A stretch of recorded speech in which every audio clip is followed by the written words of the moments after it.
ক্লাবে ক্লাবে বিভিন্ন জায়গায় কলেজের ভেতরে তৃণমূল কংগ্রেসের নেতারা দারুণ দারুণ ঘর বানিয়েছেন, এসি ঘর, নরম বিছানা, দামি বাথরুম।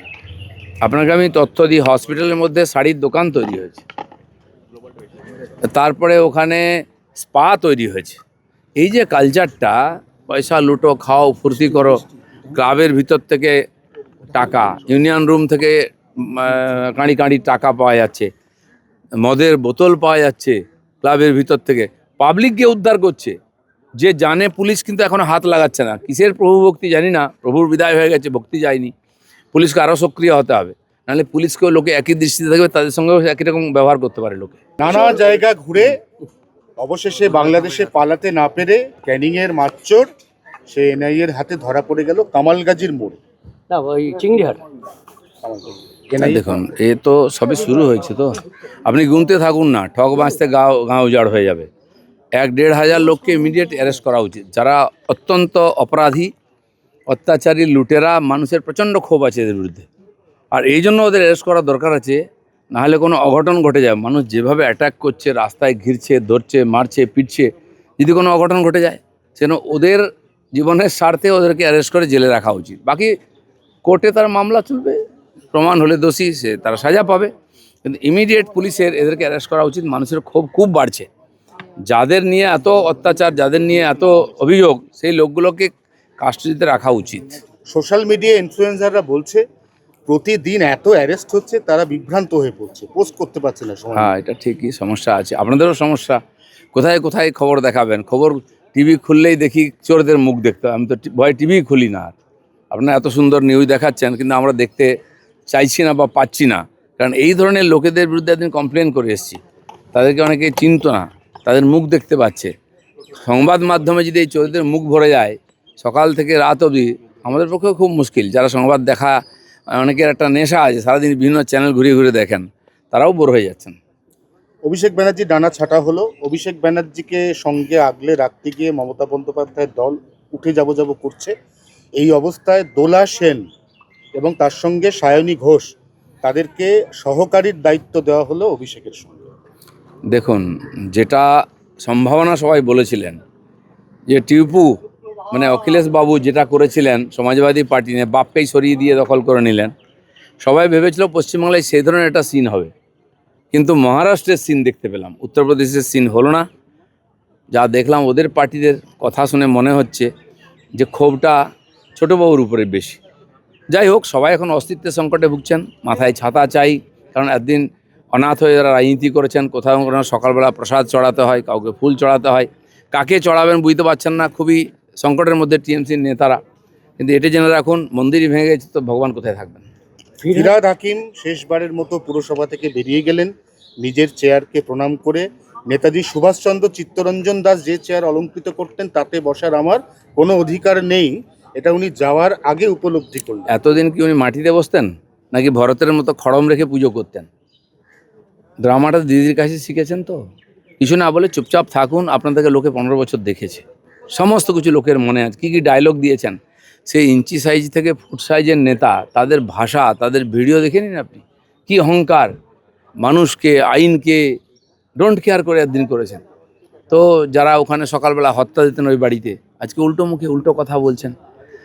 আজ ধরে নিন রেজাল্টটা 21-এর মতো না হলেও যদি 1500 সিট পেয়ে টিএমসি সরকারে আসতো, তাহলে কি এই লোকেদের এই কথা শুনতাম আমরা, নাকি এই পদত্যাগের প্রতিযোগিতা হতো? তো আজকে যারা একদিন ভোগ করেছেন, সুবিধা নিচ্ছেন, এই সমস্ত অপরাধের এরাও ভাগী। একা মমতা ব্যানার্জি অপরাধ করেছেন, অভিষেক ব্যানার্জি অপরাধ করেছেন নয়, অপরাধ তো এরাই করেছে। এদের হাতে রক্ত লেগে আছে, এদের হাতে পাপ লেগে আছে। সেজন্য সবাইকে একই দৃষ্টিতে দেখতে হবে। অন্যায় যে করে আর অন্যায় যে সহে যেমন না, সেরকম অন্যায় যে দেখে আর অন্যায় যে করে, দুটোই সমান দোষী, সবাইকে সমান সাজা দেওয়া উচিত। কলকাতা পুরসভায় কি প্রশাসক বসতে চলেছে এবার? এখন কী হবে বলা যাচ্ছে না। খালি কলকাতা নয়, পশ্চিমবাংলার এই 135-140টা পুরসভা কর্পোরেশন আছে।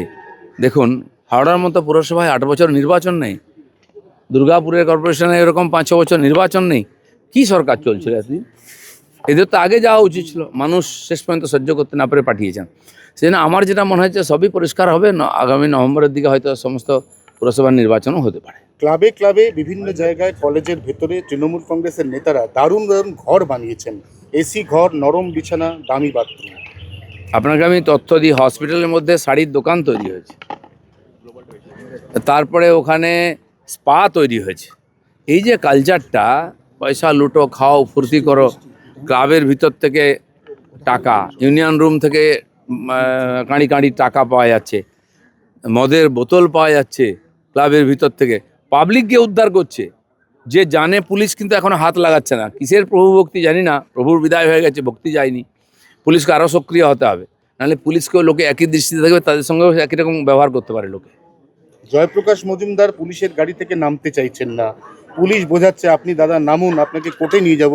জয়প্রকাশ বলছে নামলি তো ডিম মারবে, আমি নামবো না। হাত জোর করে পুলিশকে বলছে আমার নামাবেন না, নামালে ডিম মারবে। আর টিএমসির নেতারা এখন কাঁচা ডিম খাচ্ছেন, সেদ্ধ করারও সময় নেই। এই ধরনের লোকেরা কী ধরনের স্টেটমেন্ট দিত আপনারা দেখেন। মানুষকে এত বোকা ভাবেন এরা, যে হচ্ছে যা ইচ্ছা করুক উপর দিয়ে মারিয়ে চলে যাব, দিনের পর দিন মানুষ কিছু করবে না। ভারতের গণতন্ত্র আর ভারতের জনগণ কত সজাগ সেটা মানুষ দেখিয়ে দিয়েছে। বাকি যাদের যেখানে যাওয়ার নিশ্চয়ই যাবে, সেটা আইন নিয়ে যাবে। দাদা 1 মাস হয়ে গেল, এখনো মন্ত্রিসভা হয়েছে, কিন্তু দায়িত্ব বন্টন কবে হবে? সবাই 1 মাস কোথায় হলো? প্রথম শপথ নিয়ে আমরা 9 তারিখ, তারপরে চলছে। সরকার তো কাজ করছে, মন্ত্রিসভা হলে কি 43 জন হবে, কি 33 জন হবে, কি কতজন হবে, সেটা তো নির্ভর করছে। তো মন্ত্রিসভার যে ক্যাবিনেট, তারা ডিসিশান নিচ্ছেন। যে কাজগুলো পেন্ডিং ছিল সেগুলো সরকার ডিসিশান নিচ্ছে, পাস হয়ে যাচ্ছে, কাজ শুরু হয়ে যাচ্ছে। এই মাস থেকে যত পেন্ডিং কাজ, কেন্দ্র সরকারের যত প্রকল্পের কাজ, সব শুরু হয়ে যাচ্ছে। কাল পরশু, আজকে দিল্লিতে বৈঠক হবে, আমরা এখান থেকে ভিসিতে থাকব, এবং কাল থেকে যে জিরামজি, বর্তমান নারেগা হবে এই মাসে, পরের মাস থেকে জিরামজি শুরু হয়ে যাবে। সড়ক যোজনার টাকা এসে যাচ্ছে, কাজ শুরু হয়ে যাবে। আবাস যোজনা, শৌচালয়, সব কাজ শুরু হবে একসঙ্গে। তো এটা শুরু হয়ে গেলে তখন মন্ত্রীদের দায়িত্ব দেবে, তারা আবার আস্তে আস্তে সমস্ত দায়িত্ব বুঝে নেবেন।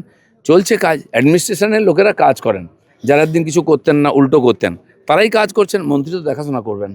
জয়ের পরে বাংলাকে আপন করে নিয়েছেন নরেন্দ্র মোদী। তিনি যোগা দিবসে কলকাতায় আসছেন, তিনি দুর্গাপুজোয় 3 দিন কলকাতায় থাকবেন। সেই 19 সাল থেকে মাননীয় প্রধানমন্ত্রী, বর্তমান হোম মিনিস্টার, তখন প্রেসিডেন্ট ছিলেন, যেভাবে বাংলার জন্য সময় দিয়েছেন, চেষ্টা করেছেন, এবং যথারীতি ফান্ডও দিয়ে গেছেন যে বাংলার লোকে কষ্ট না হোক। কিন্তু চোরেরা এখানে দাপিয়ে বেড়ে কিছু রেস্ট্রিকশন করেছেন, সেজন্য এই বাংলা ভারতের সঙ্গে তাল মিলেও শুধু নয়, ভারতকে নেতৃত্ব দেবে সেরকম বাংলা তৈরি করতে চাই, আর মাননীয় মোদীজির নেতৃত্বেই হবে। সেজন্য বারবার উনি আসছেন, প্রতিনিয়ত চিফ মিনিস্টারকে ডেকে ওখানে বৈঠক হচ্ছে, নতুন নতুন সিদ্ধান্ত আমরা নিচ্ছি। যেন প্রধানমন্ত্রী নিজে এসে এখানে বাংলার মানুষকে আশ্বস্ত করতে চান, যেটা উনি বলেছিলেন ভোটের আগে, যে একবার 5 বছরের জন্য বাংলাকে আমাদের হাতে তুলে দিন, আমরা বাংলাকে নতুন করে গড়ে দেবো, স্বপ্নের বাংলা বানিয়ে দেবো। সেটা হচ্ছে কিনা নিজে দেখতে আসছে।